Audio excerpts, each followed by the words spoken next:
The rifle shot cracked across the sun-scorched prairie, sending Elise scrambling behind the limestone wall of the spring house as the bullet chipped stone just inches from her temple. Her heart hammered against her ribs, while she pressed herself against the cool rock, feeling the torn fabric of her blue calico dress catch on the rough surface. The heavy padlock on the iron spout behind her head mocked her desperation, clean water flowing freely just beyond reach, while her cracked lips burned with thirst. Wyoming Territory, 1878. Found Pike's runaway property. The voice carried triumph mixed with cruel anticipation. Through the settling dust, she glimpsed Carl Dubois, one of the mine foreman's most vicious enforcers, leveling his rifle for another shot. Terror flooded her veins as she realized how they'd tracked her here despite her careful movements through the night. The fraudulent papers in her pocket felt heavier than iron chains, documents that would hold up in any frontier court, binding her to a fate that made death seem merciful by comparison. Another shot exploded against the springhouse wall, showering her with limestone fragments. Through the debris cloud, she spotted a lone rider approaching at an unhurried pace, seemingly oblivious to the gunfire echoing across the empty landscape. The Cheyenne warrior sat his bay mare with the easy confidence of a man born to the saddle. His weathered buckskin clothing and intricate beadwork, marking him as someone of significance among his people. 30 years had carved lines of hard experience around his dark eyes, but his posture spoke of strength undiminished by frontier hardships. Eagle feathers adorned his black braids, and a ceremonial war bonnet hung from his saddle horn, carried as a symbol of earned honor, not worn for everyday travel. The bay mare bore a distinctive split-feather brand on her left shoulder. "Move along, Red Skin," Dubois shouted, swinging his rifle toward the approaching rider. "This ain't your business." The warrior continued his steady approach until he sat just 10 paces from Elise's hiding place. When he finally spoke, his voice carried the measured cadence of a man who never wasted words. "A woman thirsts. Water flows behind stone. Where is justice in this?" His English was precise, educated, bearing traces of mission school learning, mixed with deeper traditional wisdom. His hand rested casually on his Winchester 1873 40-40-40 carbine stock, not threatening, but unmistakably ready. "Justice is returning stolen property to its rightful owner," Dubois snarled. "That girl belongs to Reginald Pike, legal and proper." "No person belongs to another," came the quiet reply. "This truth runs deeper than your laws." The standoff stretched taut in the blazing heat. Elise felt sweat trickling down her spine as dust devils spiraled between the men carrying promises of violence. Her fingers found a jagged stone fragment, inadequate against armed men, but better than nothing. Then the warrior did something that changed everything. He dismounted with fluid grace and walked calmly to where she crouched, placing his body directly between her and the rifles. "Drink," he said quietly, offering his water skin. "Fear steals strength. You'll need both before this ends."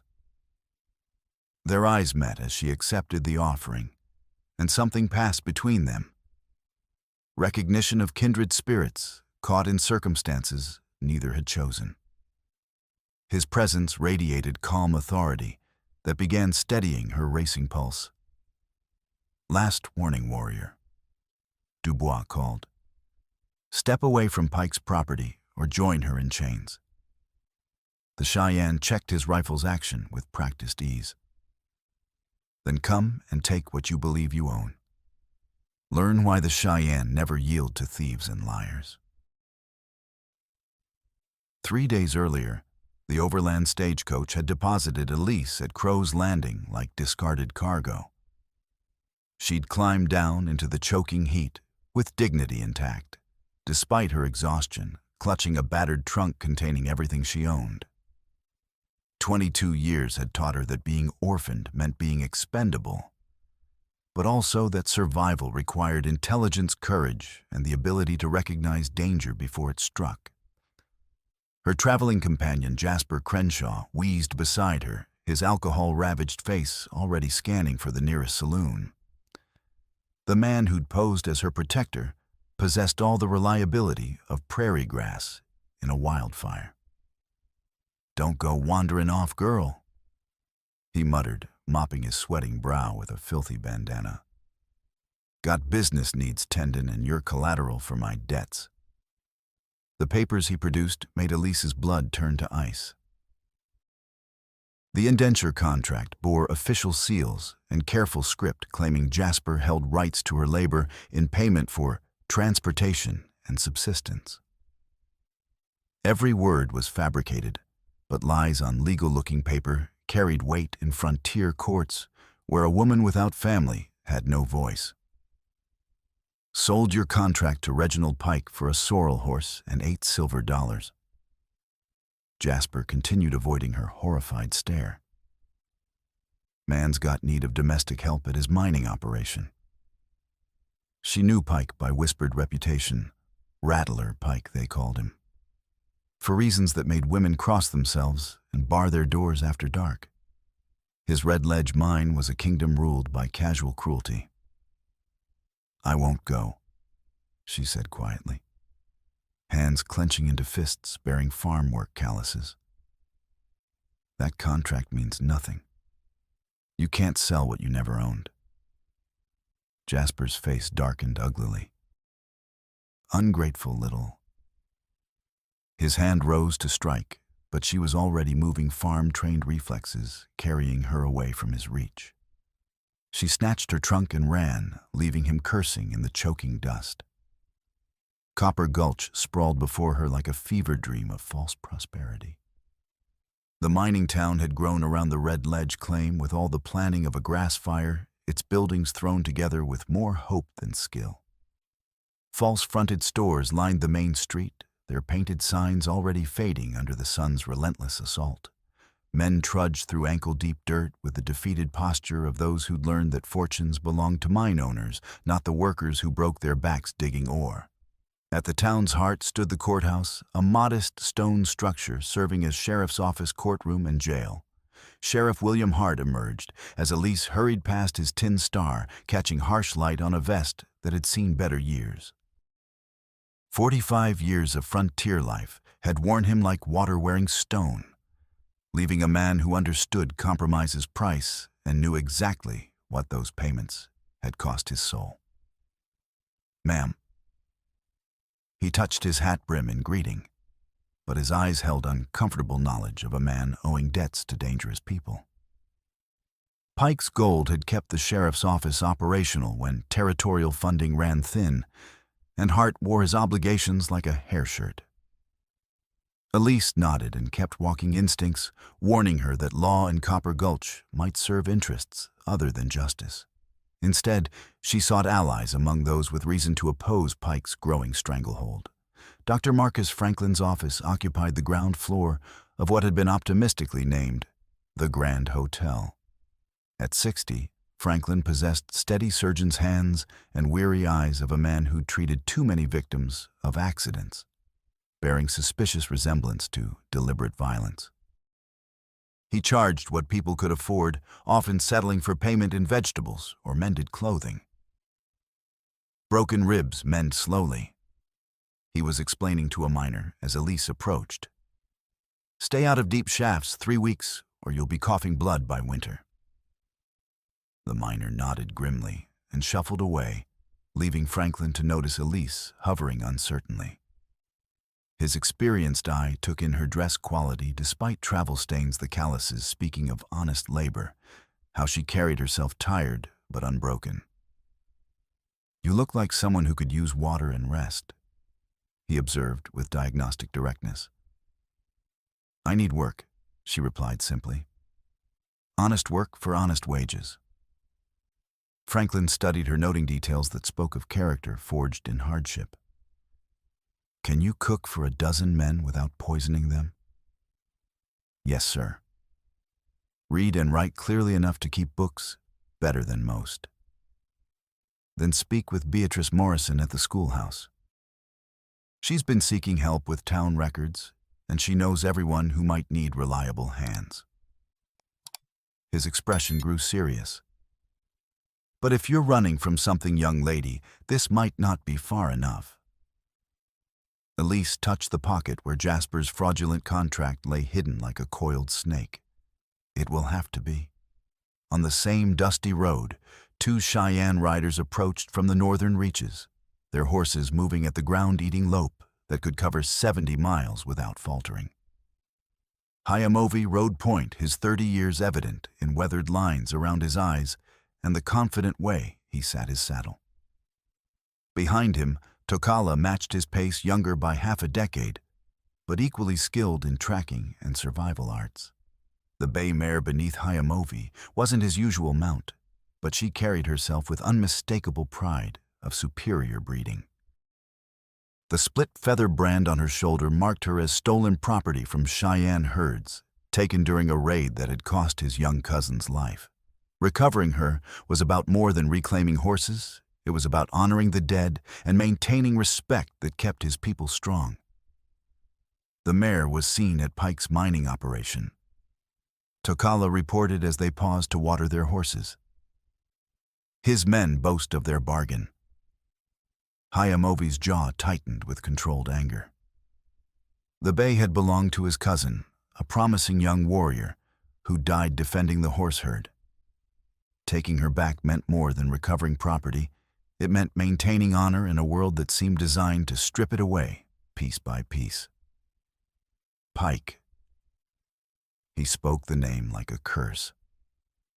The man who builds walls around flowing water and charges desperate people for what the earth provides freely. The spring house came into view as they crested a rise, its stone construction marking it as substantial building. The heavy padlock on the water spout told its own story of artificial scarcity and manufactured desperation. As Hayamovi examined the lock mechanism, movement caught his eye. A young woman emerged from behind the building, moving with practiced caution of someone avoiding unwanted attention. Her blonde hair was pinned back practically, and her blue calico dress, though worn and dusty, was clean and carefully mended. She carried herself with dignity, despite obvious exhaustion. And when she noticed the two Cheyenne warriors, she neither fled nor challenged them. She simply nodded in acknowledgement. "Sir," Hayamovi said, touching two fingers to his forehead respectfully. "Ma'am." Elise replied, noting the quality of his buckskin clothing, his weapons' careful maintenance, how his horse stood patiently, without restraint. This was clearly a man who survived through skill rather than luck. She'd spent 2 days seeking employment, finding odd jobs that paid in meals and small coins, while constantly watching for Jasper and his associate. The schoolteacher Beatrice Morrison had proved helpful, offering copying work and introductions. But Pike's claimed ownership shadowed every interaction, making permanent employment impossible. Hayamovi watched her approach the spring house, noting how her fingers traced the stone walls as if drawing comfort from their solidity. When she tested the padlock and found it secure, her shoulders sagged slightly, a tiny betrayal of hope she'd been carrying. "Water should flow free as air," he said quietly. Elise looked at him with surprise, not at the sentiment, but at the kindness in his voice. "Yes," she agreed. "It should." Their eyes met across the small distance, and something significant passed recognition of shared understanding about the world's casual cruelties. Neither spoke of it directly, but both felt the moment's weight. As evening shadows lengthened, Hayamovi and Tokala established camp in a cottonwood grove near the creek. They'd located Pike's enforcers in town, confirmed the bay mare's presence at the mining operation, and begun planning recovery without triggering violence that would spill innocent blood. The woman at the spring house, Tokala observed as they shared jerked meat around a carefully contained fire. "She has the look of someone fleeing serious trouble." Hayamovi nodded his thoughts, returning to when their eyes had met. "White woman's problems aren't our concern." "Perhaps not," Tokala agreed. But Pike's troubles are definitely ours. And sometimes the enemy of our enemy becomes an unexpected ally. Neither spoke further on the subject, but both slept lightly ears, tuned to sounds that might signal danger, approaching through concealing darkness. Midnight found Elise moving through Copper Gulch's sleeping streets, like a ghost seeking redemption. 2 days of odd jobs had earned enough for a meal and hayloft sleeping space, but not enough to buy passage away from Pike's reaching influence. The fraudulent contract felt heavier than lead chains. The spring house stood pale in moonlight, offering blessed coolness after the day's brutal heat. She'd walked for hours seeking alternatives to Jasper's arrangement. Her mouth felt packed with cotton, her water bottle empty since dawn. Pressing her ear to the iron pipe, she heard water flowing freely just beyond the padlock's grip.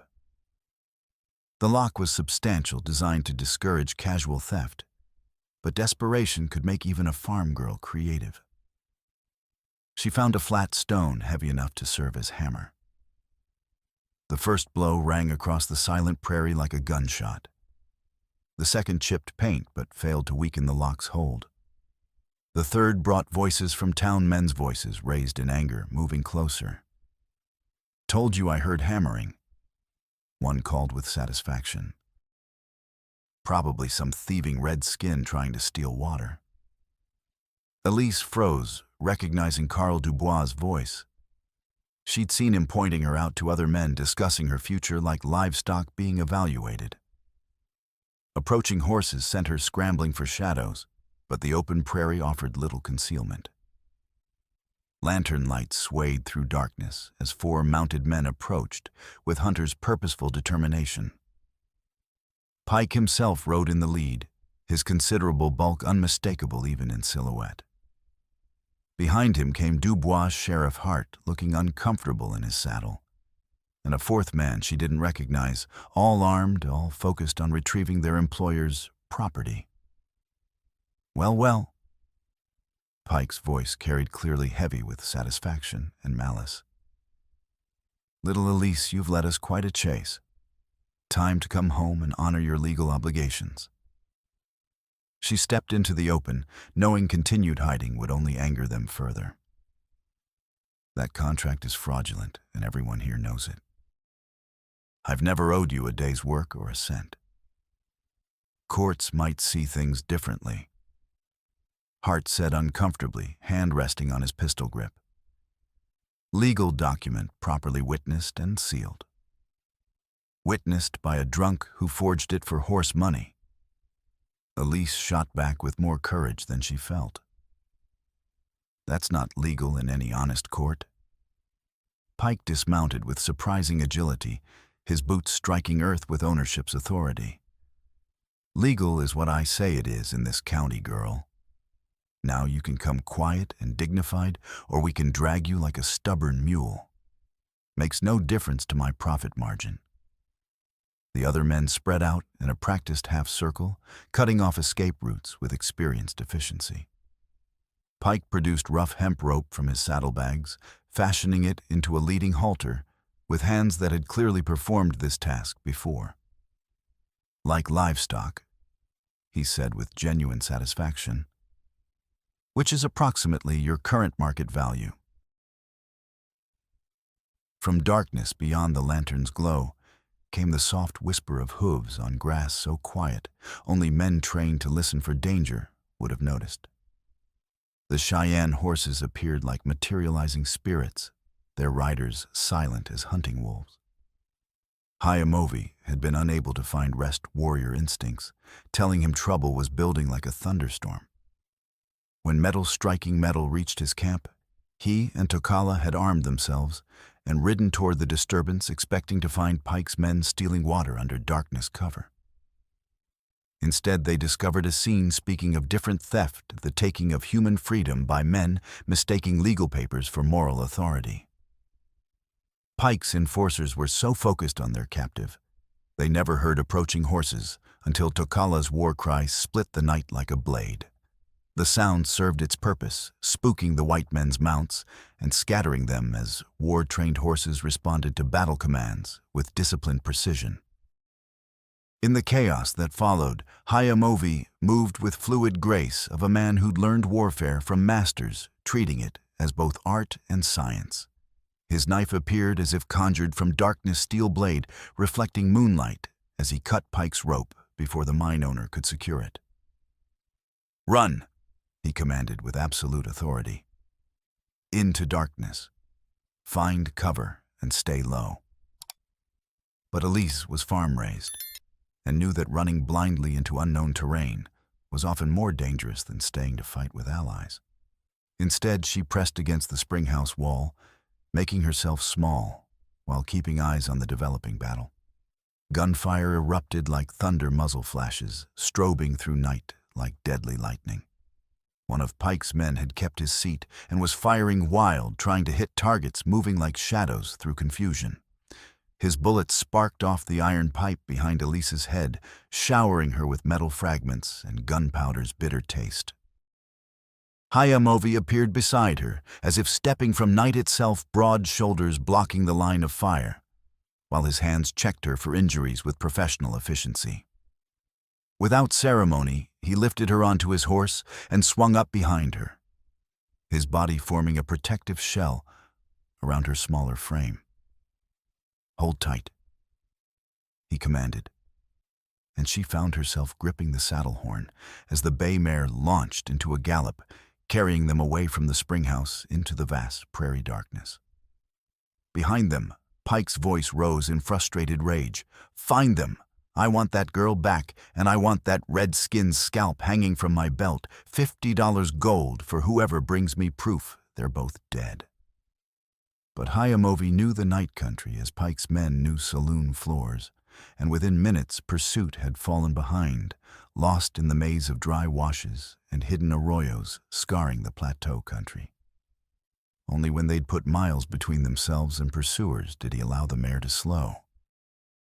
"Why?" Elise asked, voice barely audible over wind through sage and steady hoofbeats. "Why risk yourself for a stranger?" His answer came after long consideration. "Pike stole my mare, the one with the split feather brand. He's made himself my enemy through greed. You became caught in his web of lies, same as she did." It was truth, but not complete truth. The complete truth that something in her desperate courage had struck a chord deep in his heart, that her dignity facing degradation reminded him of his people's struggles, was too dangerous to speak aloud. They rode through remaining darkness hours toward high country, where pursuit would be difficult, and water could be found in hidden springs known only to those who'd learned the land's deepest secrets. Behind them, Copper Gulch buzzed with news that a Cheyenne warrior had stolen Pike's indentured woman, and Sheriff Hart had been present but failed to prevent the escape. Dawn painted the eastern sky in rose and gold, as Hayamovi guided the bay mare down a treacherous slope toward running water sounds.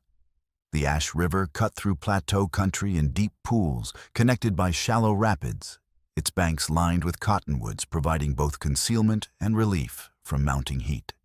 Elise had dozed fitfully during the night ride, her body pressed against Hayamovi's chest, as the mare picked her way through terrain that would have challenged a mountain goat. Now, with daylight revealing the harsh landscape beauty around them, she began understanding the magnitude of what had transpired. "I've made you an outlaw," she said as they dismounted beside water's edge. "They'll say you kidnapped me, that you're holding me against my will." Hayamovi loosened the mare's cinch and allowed her to drink, his movements economical and practiced. "They'll invent many stories.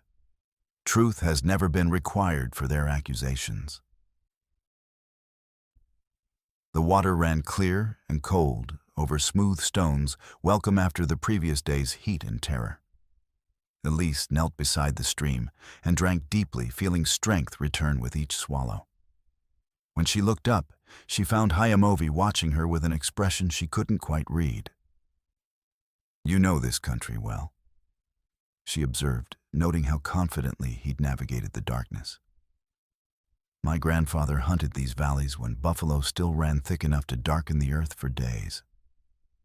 His grandfather before him knew every spring, every game trail, every place where warriors could make their stand when enemies came seeking blood. Distant hooves on stone interrupted their brief respite. Hayamovi's hand moved instinctively to his rifle as he peered upstream where rising dust marked determined pursuit's approach. Even at distance, the purposeful way they rode spoke of men meaning business.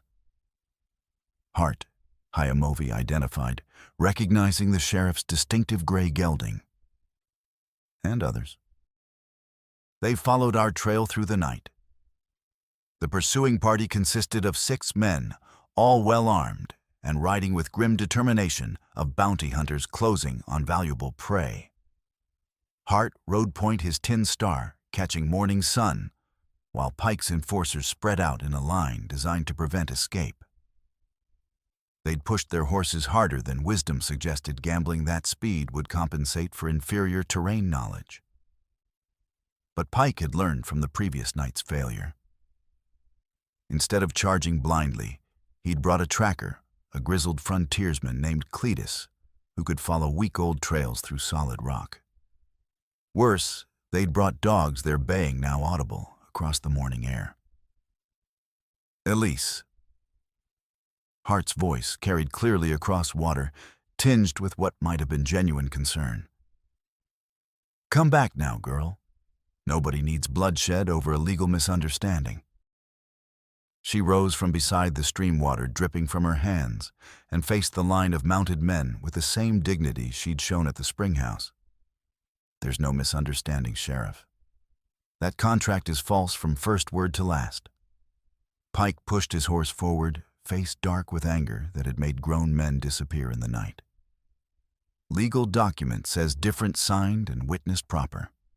The territorial court will uphold my rights. Witnessed by a drunk who doesn't own me and never did. Elise replied with steel in her voice that surprised even her. I'm not property to be bought and sold. Hart shifted uncomfortably, caught between knowledge of right and wrong and very real fear of Pike's far-reaching influence. The mine owner had made it clear that sheriffs who failed to cooperate found themselves seeking new employment or facing more permanent solutions. This question of law needs proper settling in a proper court. Hart said finally, voice carrying the hollow ring of a man reciting words he didn't believe. Until then, legal custody belongs to Mr. Pike. Hayamovi stepped forward, positioning himself between Elise and the mounted men, with movement speaking absolute determination.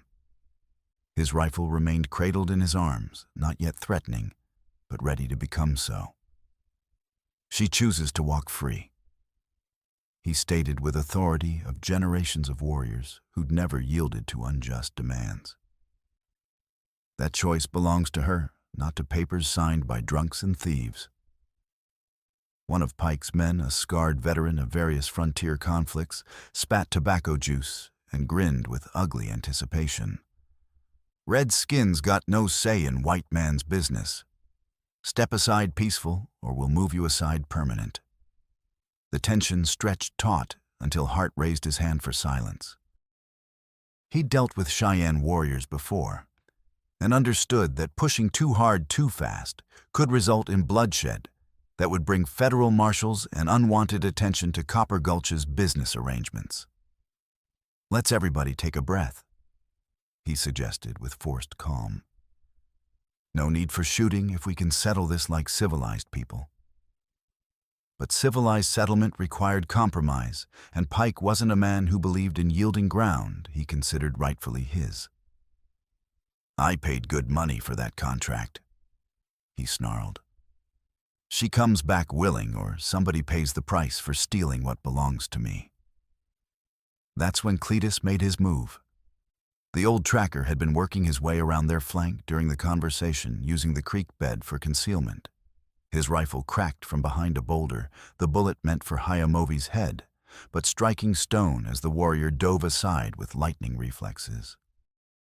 Hayamovi's response was to wheel the bay mare toward deeper water, but Pike had anticipated this too. More men appeared on the far bank, a carefully planned trap that would have caught anyone less experienced. The crossfire was perfect, inescapable, except for one thing Pike hadn't counted on. Tokala.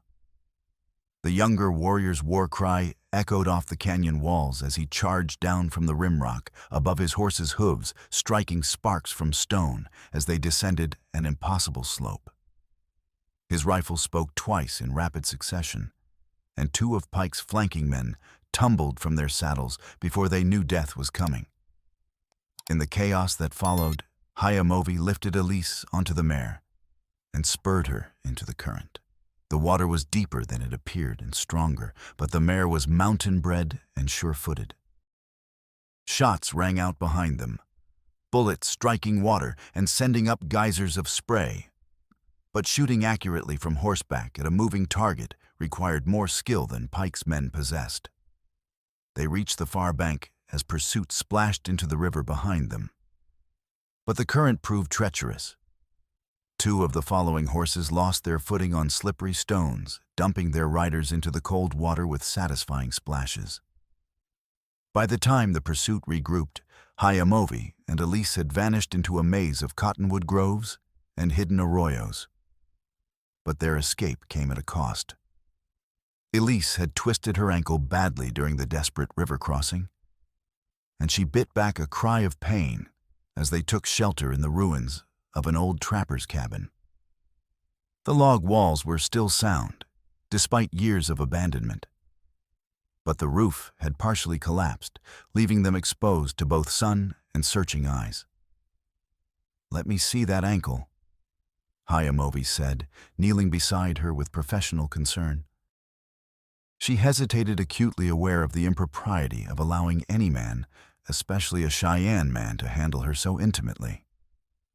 But the pain was considerable, and his hands, when she finally nodded, permission proved gentle and sure as they examined the swelling joint. "Not broken," he concluded, after careful examination, tearing a strip of soft buckskin from his shirt. "But it needs proper binding if you're going to walk on it." As he wrapped her ankle with practiced precision, their eyes met in the dim light, filtering through broken timbers. The moment stretched between them, charged with awareness that had nothing to do with medical treatment and everything to do with the strange circumstances that had brought them together. The intimacy of his touch sent warmth through her that had nothing to do with the day's heat. She found herself studying the strong line of his jaw, the careful way his weathered hands worked, how his presence seemed to calm fears that had been eating at her for days. When his fingers brushed her skin, she felt her breath catch involuntarily. "You could leave me here," she said quietly, voice barely audible above wind through broken timbers. "Find your horse and return to your people. I've caused you enough trouble already." His hand stilled on the improvised bandage, and when he looked up, his dark eyes held something she hadn't seen before. A warmth that made her pulse quicken in ways that had nothing to do with fear. "Trouble finds all of us eventually," he replied with quiet certainty. "The question becomes whether we face it alone or find courage to stand with others who share our burdens."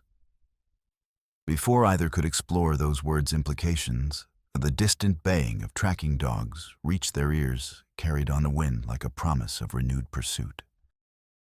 Pike had brought bloodhounds to the chase, and bloodhounds didn't lose trails the way human trackers might.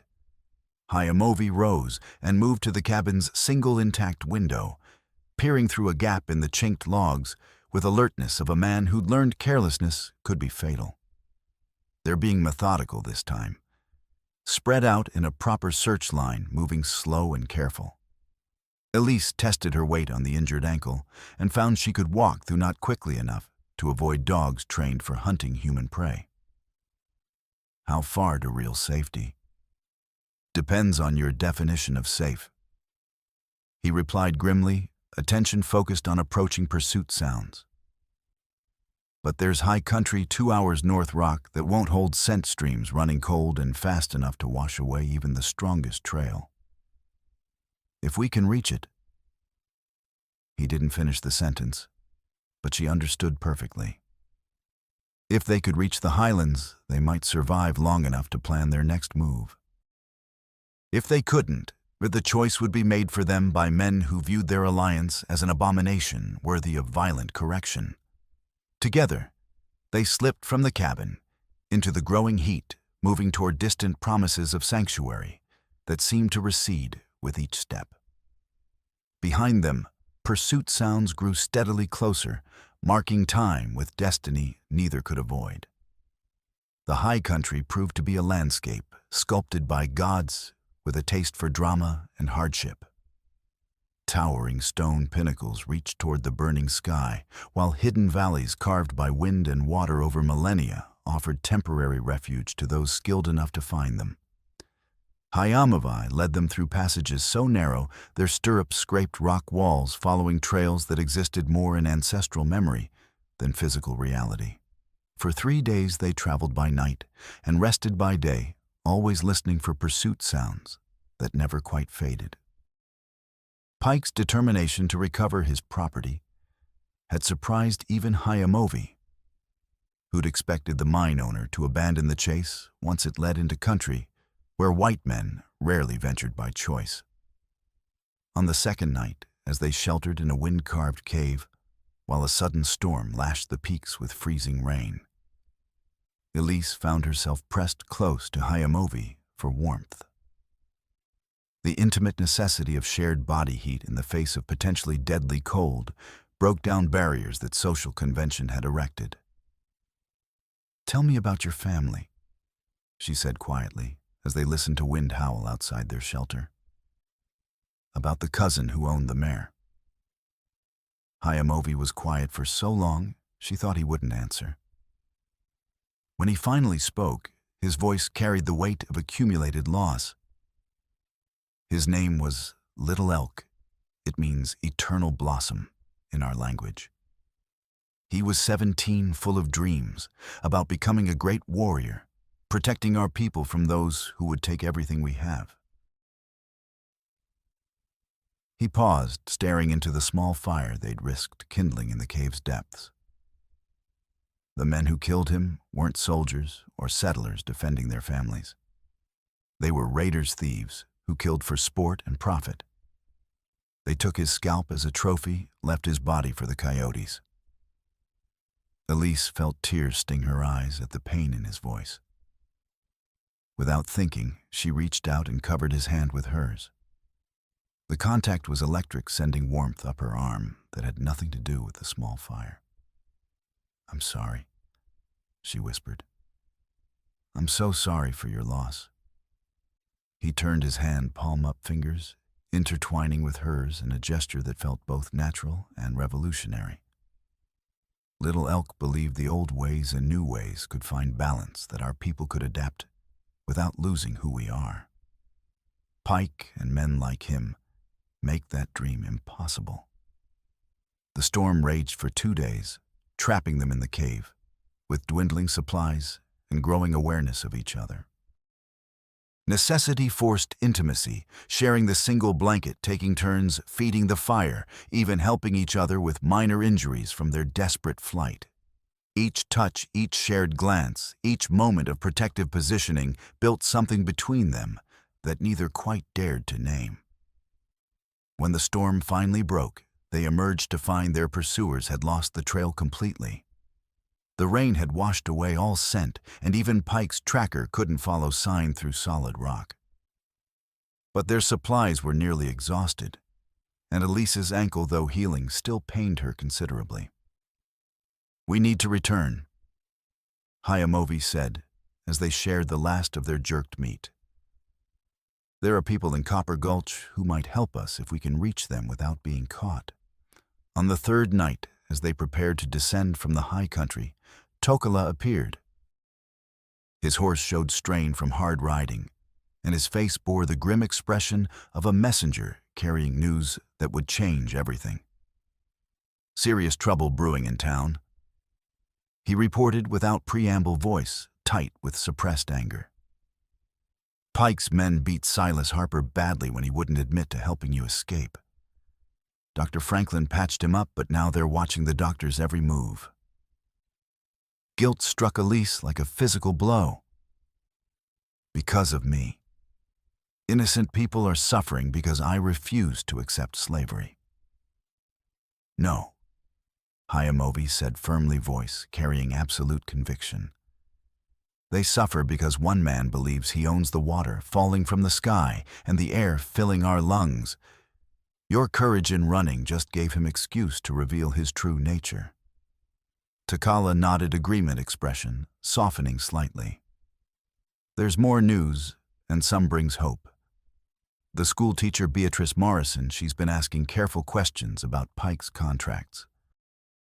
Checking records, comparing signatures and seals. She's discovered things that don't align properly. This revelation brought genuine hope to Elise's tired eyes. Evidence of forgery? Possibly. But she's being extremely cautious. Too many questions too quickly, and she'll disappear like others who've crossed Pike. As they talked quietly around their carefully concealed fire, Hayamovi began the evening ritual of checking and cleaning his weapons. His Winchester 1873 44-40 carbine was reliable, but he understood that if serious fighting erupted, Pike's men would possess significant advantages in both numbers and firepower. Teach me to shoot properly, Elise said suddenly, watching him work with focused attention. If we're going to be hunted like animals, I should be able to defend myself effectively. Hayamovi paused in his cleaning, considering the implications.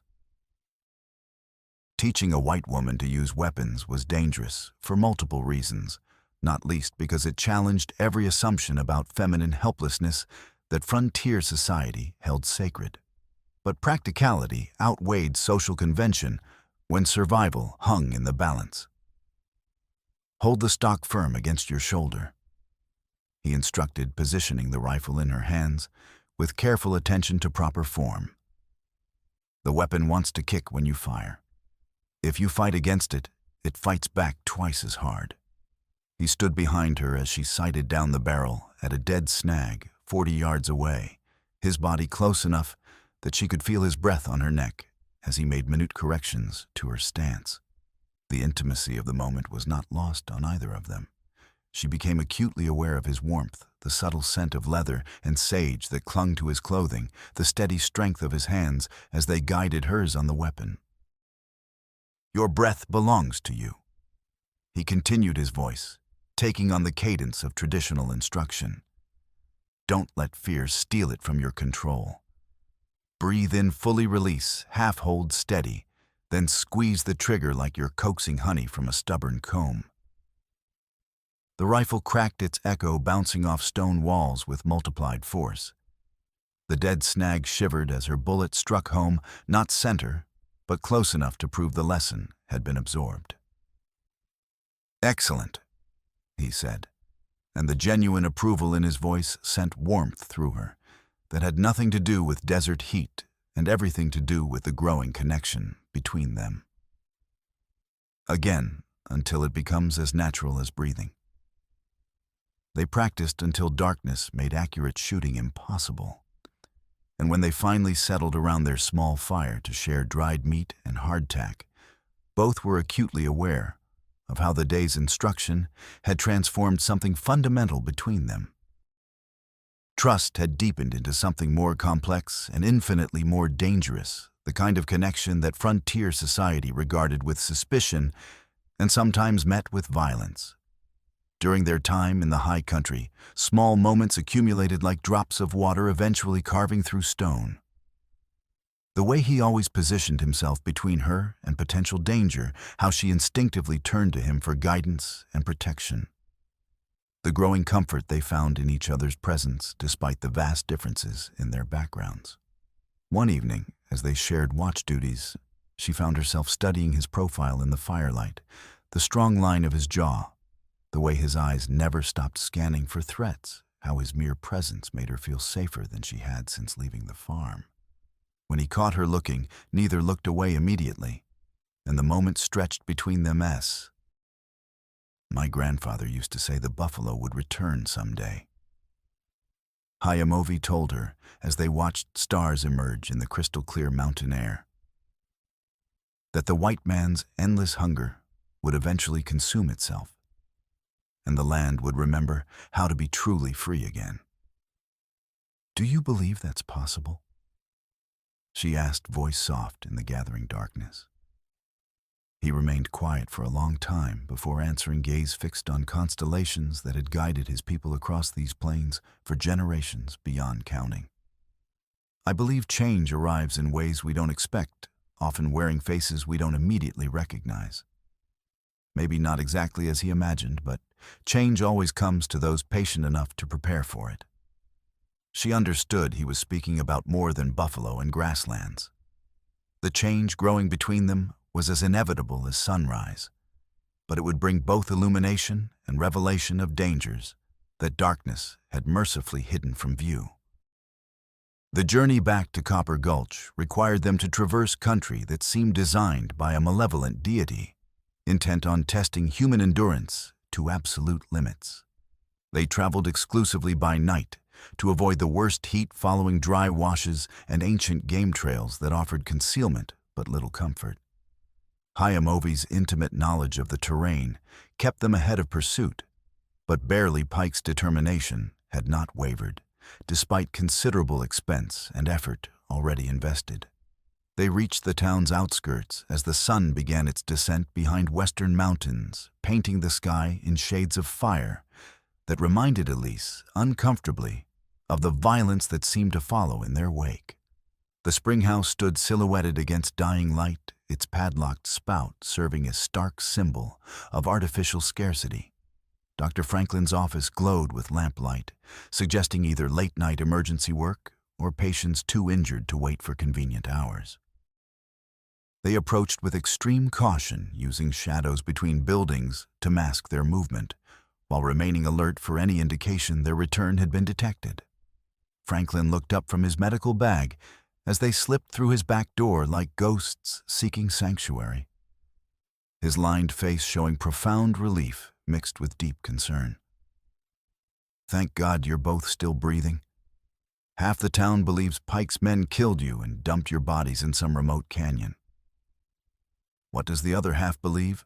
Hayamovi asked, warrior instincts already cataloging potential threats and escape routes. "That you've run off together to start an Indian uprising," Franklin replied with grim humor.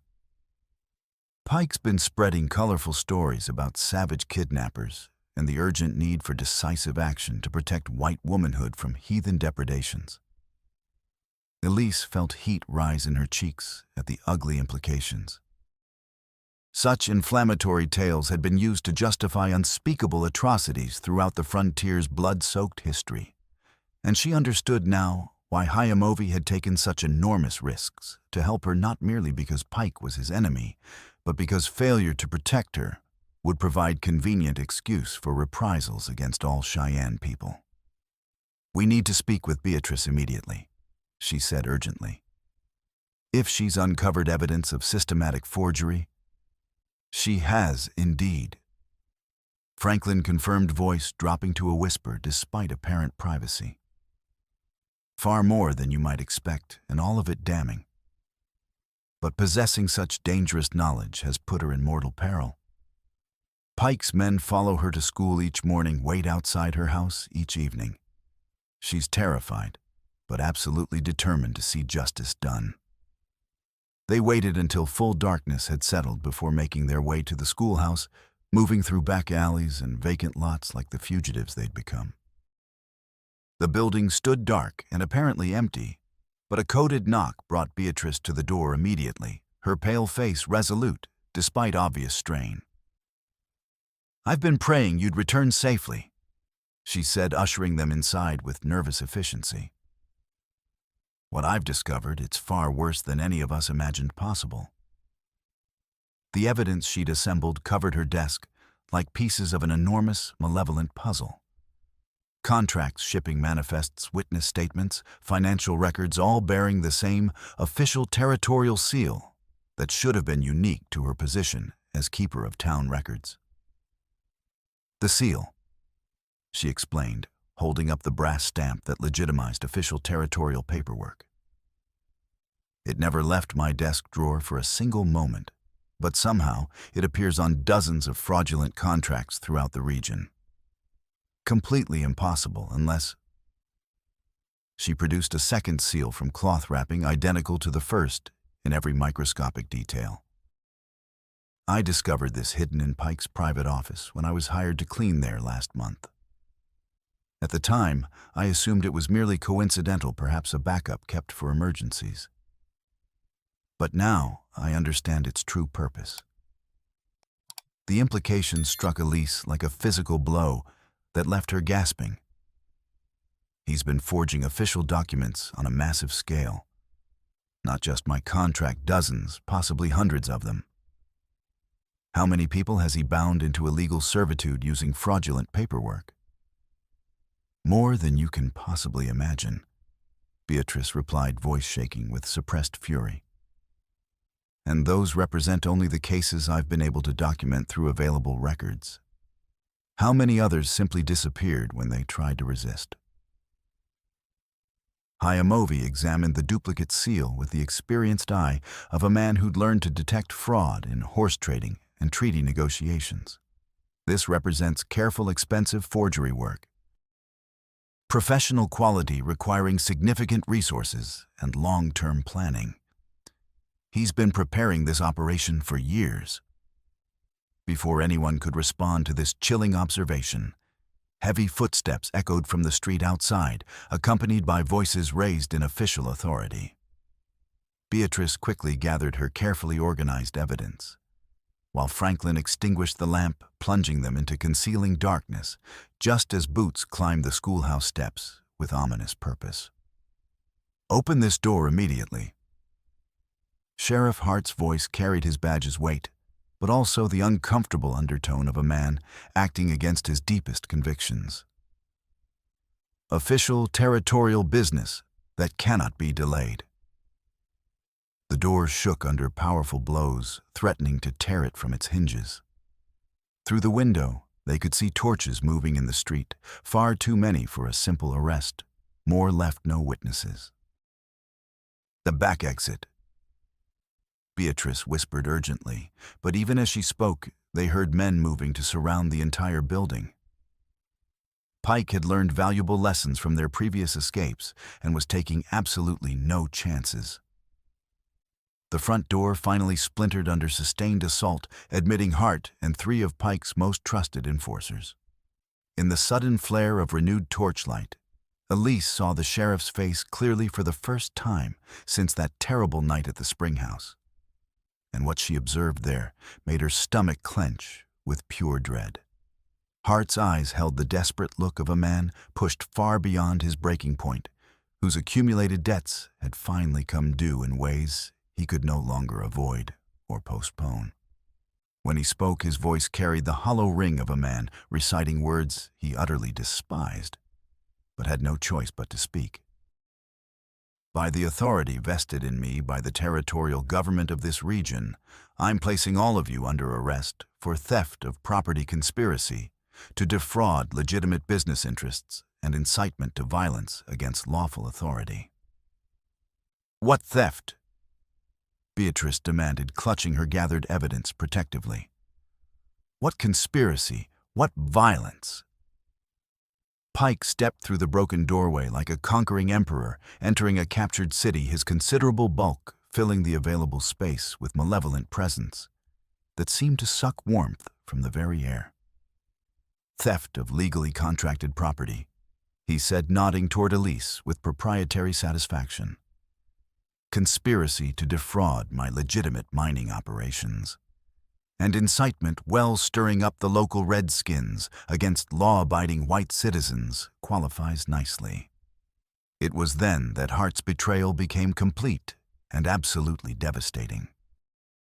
From his coat pocket, he withdrew a document that made Elise's heart stop beating entirely, her original contract the one Jasper had forged, but now it bore additional signatures and official seals that gave it the unmistakable appearance of full territorial government approval. Contract has been validated by territorial authority at the highest levels. Hart said, voice barely rising above a tortured whisper. Legal and binding under federal law. She returns to her lawful owner immediately. The trap was perfect, inescapable, and utterly ruthless in execution. Pike had used his extensive connections and considerable resources to legitimize his forged documents through official territorial channels, creating an impenetrable web of legal fiction that would require years of expensive litigation to challenge successfully in federal courts. But the most shocking revelation was yet to come. As Pike's men moved to secure their prisoners, Beatrice made one final desperate attempt to preserve her incriminating evidence. She thrust the duplicate seal toward Dr. Franklin, hoping he could somehow smuggle it to honest authorities. But Pike's reaction was swift and absolutely telling. "I'll take that," he said, snatching the brass stamp from her trembling hand with casual authority.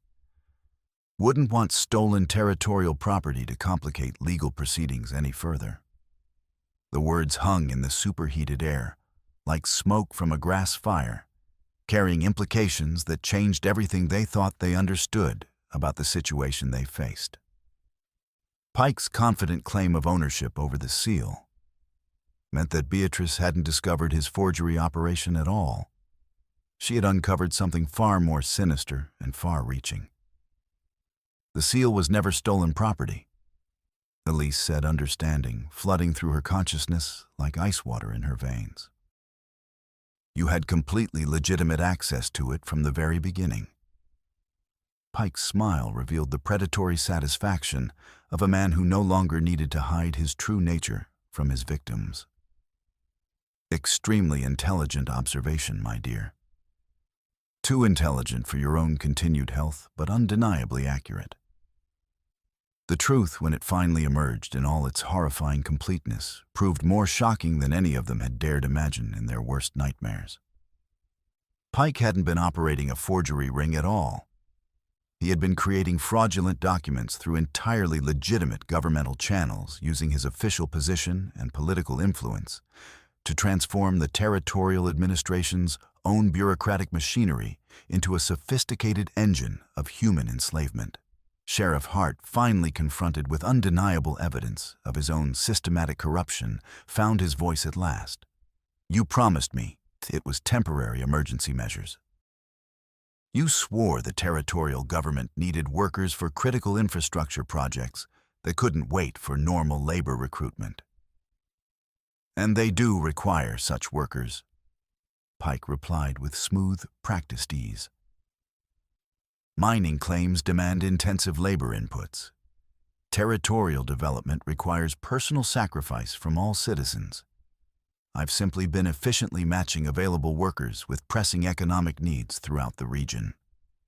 The scope of the conspiracy was breathtaking in its audacity and absolutely terrifying in its implications for anyone who valued human freedom.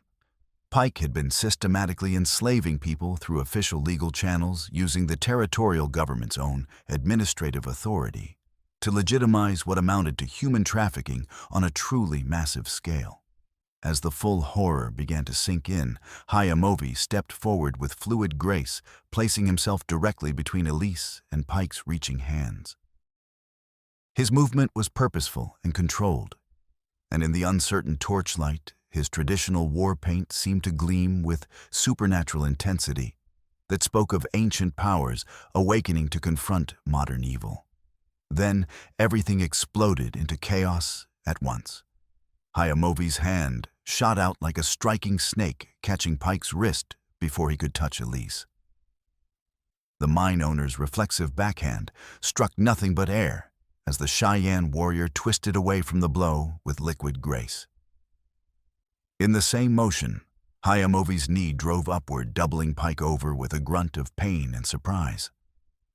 But Pike's men were already moving hands, reaching for their guns. The confined space of the schoolhouse, became a deadly maze of bodies and weapons as everyone tried to find fighting room. Hart hesitated for a crucial second, torn between duty and conscience. And in that moment of indecision, the balance of power shifted. Glass exploded inward from the rear window as Tokala burst through in a shower of shards, his rifle already speaking death. His first shot took down the man nearest the back wall, the body crashing into a shelf of books.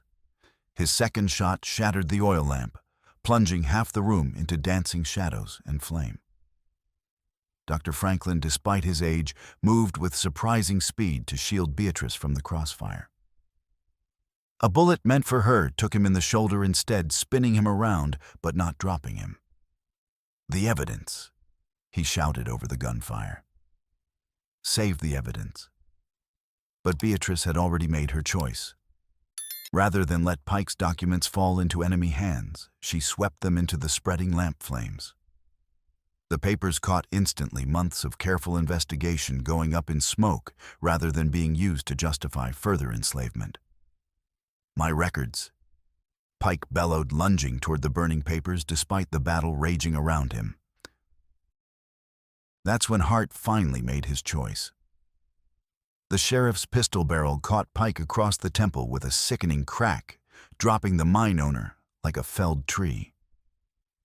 "It ends here," Hart said, voice filled with self-loathing but also newfound determination. "It ends tonight." The remaining enforcers, seeing their employer unconscious and their tactical advantage evaporating, began backing toward the door. But the building was already catching fire from the overturned lamp flames, racing up dry wooden walls with hungry enthusiasm.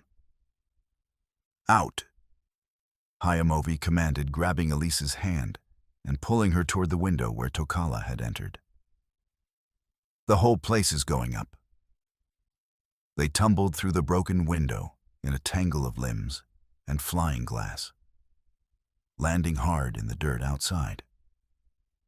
Behind them, the schoolhouse was already becoming a torch visible for miles around. And from that torch came running figures, not Pike's men, but townspeople drawn by the flames and the sound of gunfire. Silas Harper was among the first to arrive, his bruised face grim with determination as he surveyed the burning building and the scattered combatants. In his work-hardened hands, he carried a sledgehammer, and his destination was clear: the padlocked spring house that had become the most visible symbol of Pike's tyranny. "Enough," he said simply, and brought the hammer down on the padlock with all the force of accumulated rage. The metal shattered on the second blow, and water flowed freely for the first time in years. Other men followed his example, farmers and miners who had been ground down by Pike's exploitation, but who had finally reached their collective breaking point. The sight of free-flowing water seemed to break some invisible dam in their hearts, releasing anger and hope in equal measure. But Pike was far from finished. The blow to his head had stunned him, not killed him, and he came up from the ground with a hidden derringer in his hand. The small pistol cracked like a firecracker, its bullet meant for Hart's heart, but going wide in the confusion. That's when the real battle began. The gunfight that followed was unlike anything Copper Gulch had ever seen. What started as a confrontation over one woman's freedom exploded into a full-scale uprising against months of systematic oppression.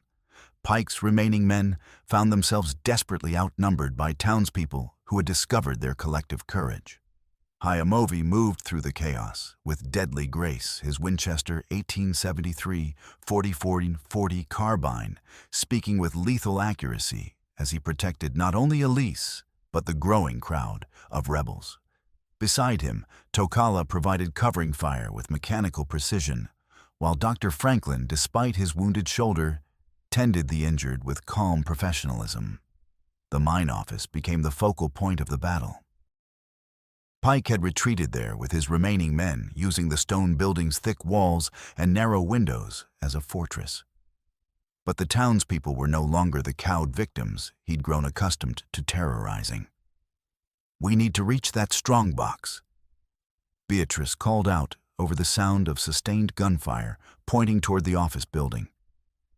If Pike's records are in there, they might contain evidence we can use against his entire network. But Pike had positioned his best marksmen to defend the approaches.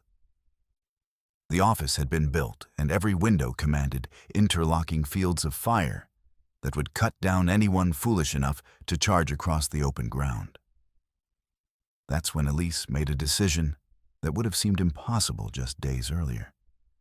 The frightened young woman who had cowered behind the spring house was gone, replaced by someone who had found strength she never knew she possessed.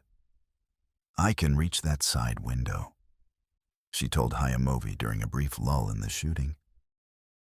"If you create a diversion at the main entrance." "Absolutely not," he replied without hesitation, his tone carrying absolute command. "Those approaches are covered by crossfire that would cut you down before you covered half the distance."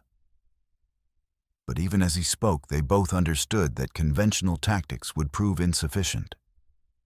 The longer the battle dragged on, the more likely it became that Pike's allies would arrive with reinforcements that could turn the tide. Federal marshals, territorial militia, or simply more hired guns, attracted by the promise of gold. In her heart, Elise knew what she had to do. Not because she was brave, but because she was tired of being afraid. Tired of running, tired of hiding, tired of letting other people fight her battles while she cowered in the shadows. She moved while Hayamovi was focused on reloading his rifle, sprinting across the deadly open ground with speed born of pure desperation.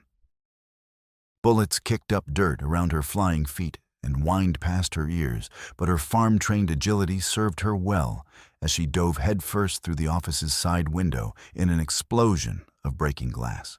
Inside the fortified building, she found herself face to face with Reginald Pike himself, his massive bulk hunched protectively over an iron strongbox. Blood trickled from the scalp wound Hart had given him, but his eyes burned with the fury of a man watching his empire crumble. His pistol swung toward her with surprising speed, but Elise's rifle was already trained on his chest. For a moment that seemed to stretch into eternity. They faced each other across the width of the room, predator and prey oppressor, and victim the old world and the new. "Well, well," Pike said, his voice carrying that familiar tone of proprietary satisfaction. "My little runaway slave come home at last. You know I was going to keep you in the kitchen, but after all this trouble, I think the mine shafts would be more appropriate. Dark, deep places where troublesome women learn to appreciate their betters." The words were meant to break her spirit, to reduce her to the cowering victim he expected her to be. Instead, they kindled something in her heart that burned brighter than the flames consuming the schoolhouse outside. "I am not your property," she said quietly, her voice steady despite the adrenaline coursing through her veins. "I never was, and I never will be." Pike's laugh was harsh and without humor. "Legal documents say otherwise, girl. And when this little rebellion is put down, you'll learn exactly what those documents mean. What they've always meant. Step away from that strongbox." Elise commanded, her rifle never wavering from his chest. Pike's smile revealed the confident cruelty of a predator who still believed himself to be in complete control. "You won't shoot me in cold blood, girl. White women don't have the stomach for deliberate killing, no matter how desperate their circumstances become." His fundamental assumption about her character proved to be fatally flawed. The rifle cracked like thunder in the confined space, and Pike's arrogant smile vanished as her bullet took him through the left shoulder, spinning him away from the strongbox and sending his pistol clattering across the wooden floor. But Pike was far from finished, despite his wound. The injury had damaged his shoulder without breaking his spirit, and he launched himself at Elise with the desperate fury of a wounded bear. His superior weight bore her to the floor, massive hands reaching for her throat with murderous intent clearly written in his pain-twisted features. They struggled desperately on the office floor while gunfire continued to rage outside. Pike's superior strength was gradually overwhelming Elise's determined resistance, despite her farm-hardened muscles. Her vision began to darken as his powerful hands crushed her windpipe, and she realized with crystal clarity that she was about to die. Just as consciousness began to slip away, the office door exploded inward under the tremendous impact of Hayamovi's shoulder. The Cheyenne warrior assessed the life-or-death situation at a single glance. Elise pinned helplessly beneath Pike's crushing weight, her face turning blue as his hands strangled the life from her. Without wasting a precious second, Hayamovi reversed his rifle and brought the stock down in a devastating blow that sent Pike rolling away from his victim. Elise gasped desperately for air as circulation returned to her brain. But her ordeal was far from over. Pike, wounded and desperate beyond all rational thought, had managed to reach a hidden shotgun he kept for final emergencies. The weapon's twin barrels swung toward the doorway, where Hayamovi stood silhouetted against the flames raging outside. Time seemed to slow to a crawl as Elise watched the drama unfold with crystalline clarity. Pike's finger was tightening on the trigger, just as she threw herself between the shotgun and its intended target, her body forming a human shield to protect the man who had risked everything to help her find freedom. But the expected devastating blast never materialized. Sheriff Hart appeared behind Pike like a ghost of conscience finally made flesh. His service revolver pressed firmly against the mine owner's skull with the unmistakable pressure of metal against bone. "It ends here and now, Pike," Hart said in a voice heavy with years of self-loathing and finally awakened justice. "The killing stops tonight permanently." The sheriff's transformation from corrupt enforcer to agent of justice had been completed by witnessing his town tear itself apart in civil war that he had helped enable through his cowardice and greed. Whatever debts he owed Pike, whatever threats hung over his head, they paled in comparison to preventing further bloodshed among people he had sworn a sacred oath to protect. Pike's surrender was neither graceful nor dignified. He raged and threatened and promised terrible revenge from territorial authorities who would neither forget nor forgive the night's unprecedented rebellion. But his words carried diminishing weight now that his armed enforcers had been scattered and his carefully guarded records lay exposed to scrutiny. As dawn broke over Copper Gulch with the promise of a new day, the full extent of Pike's systematic corruption became undeniably clear. The strongbox contained not merely forged contracts, but also extensive correspondence with territorial officials that documented a conspiracy reaching to the highest levels of frontier government. Names, dates, financial arrangements, and personal agreements that proved beyond reasonable doubt that the slavery operation had been officially sanctioned and actively supported by men whose sworn duty was to protect the very people they had helped systematically enslave. Dr. Franklin worked tirelessly to treat the wounded while Beatrice began the enormous task of documenting evidence that would eventually bring down not just Pike, but the entire network of corrupt officials who had profited from organized human misery. The federal cavalry forces that had been approaching during the night turned out to be a detachment responding to reports of Indian uprising. But their commanding officer quickly recognized that the real criminals were the white men who had perverted justice for personal financial gain. In the aftermath of the violence, as the sun climbed higher and the reality of their unprecedented victory began to sink in, Hayamovi and Elise found themselves standing once again beside the springhouse, where their unlikely alliance had first begun. Water flowed freely from the broken spout, carrying away the dust and blood of the night's fighting while promising renewal and hope for the future. "It's truly finished," she said, her voice hoarse from Pike's attempt at strangulation, but filled with wonder at their survival. "This chapter is finished." He agreed, his dark eyes reflecting both exhaustion and cautious optimism. "But what comes next remains to be written by all of us together." The The question of their future hung between them, but also fragile and uncertain. They had fought together, bled together, and faced death together, forging bonds that transcended the artificial boundaries society tried to impose. But the world that surrounded them had not fundamentally changed its attitudes about appropriate relationships between white women and Cheyenne men. 6 weeks passed before the dust of Pike's spectacular downfall had truly settled. Federal marshals arrived to investigate the corruption charges, uncovering evidence that led to indictments reaching as high as the territorial legislature. Pike himself faced trial for kidnapping fraud conspiracy and dozens of related charges that would likely result in decades of imprisonment. The town of Gulch began reshaping itself around principles of cooperation rather than exploitation. The spring house flowed freely for all who needed water, maintained by rotating teams of volunteers. The Red Ledge mine continued operating under new ownership that understood the connection between worker welfare and sustainable prosperity. For Cheyenne and Elise, the weeks following Pike's defeat had been a period of careful navigation through social obstacles that remained as treacherous as any physical danger they'd previously faced.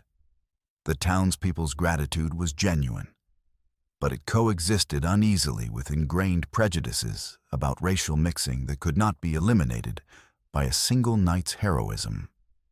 They met regularly at the spring house, ostensibly to tend horses that grazed in nearby meadows, but actually to continue the profound conversation that had begun during their desperate flight.